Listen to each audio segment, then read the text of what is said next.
அனில் ஃபஹ்ஷாய் வல் முன்கர். தொழுகை மானக்கேடான விஷயத்திலிருந்து உன்னை பாதுகாக்கும்.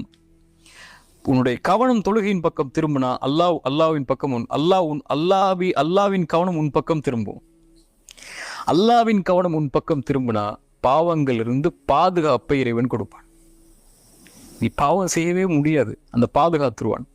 யூசுப் அலைஹிஸ்ஸலாம் அந்த ஒரு பெண் தன்னை தவறான இச்சைக்கு அழைக்கும் போது அவங்க என்ன சொன்னாங்கன்னா, யா அல்லாஹ் நீ பாதுகாக்கலைன்னா நான் அந்த பெண்ணிட்ட போயிருப்பேன், நான் என்னால இது நடக்கலையா அல்லாஹ், நீ பாதுகாத்தன்னாங்க.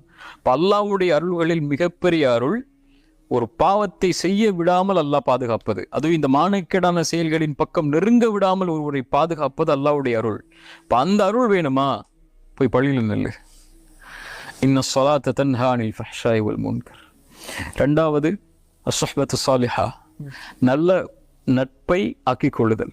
அல் மர்உ அலா தீனி ஹலீலிஹி ஃபல்யன்துர் அஹதுக்கும் மை யுஹாலில். ரசூலுல்லாஹ் சொன்னாங்க ஸல்லல்லாஹு அலைஹி வஸல்லம், ஒரு மனிதன் தன் நண்பன் எப்படியோ படித்தான், அதனால் நீங்கள் பார்த்து கொள்ளுங்கள் யாரோடு பழகிறீங்கன்னு சொல்லி. இந்த மாதிரி செயல்பாடுகள் உள்ளவரோடு நீங்க பழகுனீங்கன்னா அவர்கிட்ட இருந்து அவங்கள்ட்ட வரும். அது ஒன்று அவர்கிட்ட நீங்க பழகுனீங்கன்னா ஒன்று அதை பாவமா அதை நீங்க அதை செய்வீங்க. இல்லை நான் செய்யாமல் நான் ஒதுங்கி இருக்கிறேன், அவன் தான் பார்க்குறான், அவன் தான் பார்ப்பான், நான் பார்க்க மாட்டேன், நான் நல்லவனாக தான் இருப்பான் முன்னாடி, அவன் பார்த்தா கூட நான் ஒதுங்கி ஓரமாக உட்காந்துப்பேன், அவன் இப்படி பேசினா கூட நான் ஒதுங்கி ஓரமாக உட்காந்துப்பேன்னா ரெண்டு நடக்கும். ஒன்று அதை செய்ய மாட்டீங்க, ஓகே. ரெண்டாவது அதை ஒரு பாவமாகவே நீங்கள் கருத மாட்டீங்க. அதை பாவமாக கருதலைன்னா தனிமைன்னு வரும்போது இயற்கையாக உங்களுக்கு அந்த எண்ணம் மனதுக்குள்ளே தோன்றிக்கிட்டே இருக்கும். ரொம்ப அது நேச்சராக இன்னைக்கு எல்லாம் நார்மலைஸ் ஆகிட்டு இருக்கு. இல்லை தான் சொல்கிறேன்ல, இன்னைக்கு ஒரு சென்ஸ் ஒரு ரிப்போர்ட் படியே இன்னைக்கு தவறான பழக்கங்கள் எல்லாம் ஒரு முன்னாடி காலத்தில் 22 வயது 24 வயது 25 வயதுக்கு அப்புறம் நடக்கும். நான் சொல்றது ஒரு 90-80s சொல்றேன். அதுக்கு முன்னாடிலாம் இன்னைக்கெல்லாம் 12 வயசு 13 வயசு பையன் கூட இந்த விஷயத்துல ரொம்ப தீர்த்தி ஆகுறான். அவனுக்கு பாவம் எளிதாயிருது. ஃபோன்லேயோ அவனுக்கு இருக்கக்கூடிய மொபைல் ஃபோன்கள்லையோ அல்லது அவனுக்கு இருக்கக்கூடிய தொடர்புகள்லையோ அவன் ஸ்கூல்லையோ இதை பற்றி பேச ஆரம்பிச்சிடறாங்க. அப்போ அவனுடைய எண்ணங்களும் சிந்தனைகளும் இதை பக்கம் போக ஆரம்பிக்குது.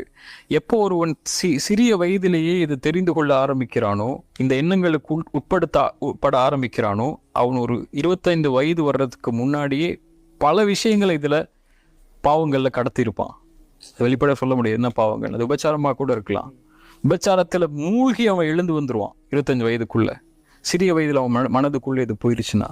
இப்போ மூன்றாவது, பெற்றோர்களுடைய கடமை நல்ல நட்பை அவன் தேர்ந்தெடுத்ததற்கு பிறகு பெற்றோர்களாக இருக்கக்கூடியவங்களுடைய கடமை அவனை கண்காணிக்கிறது. அவனுக்கு தனிமை என்ற அறையே கொடுக்கக்கூடாது. மிக முக்கியமான காரியம் அது. ஒரு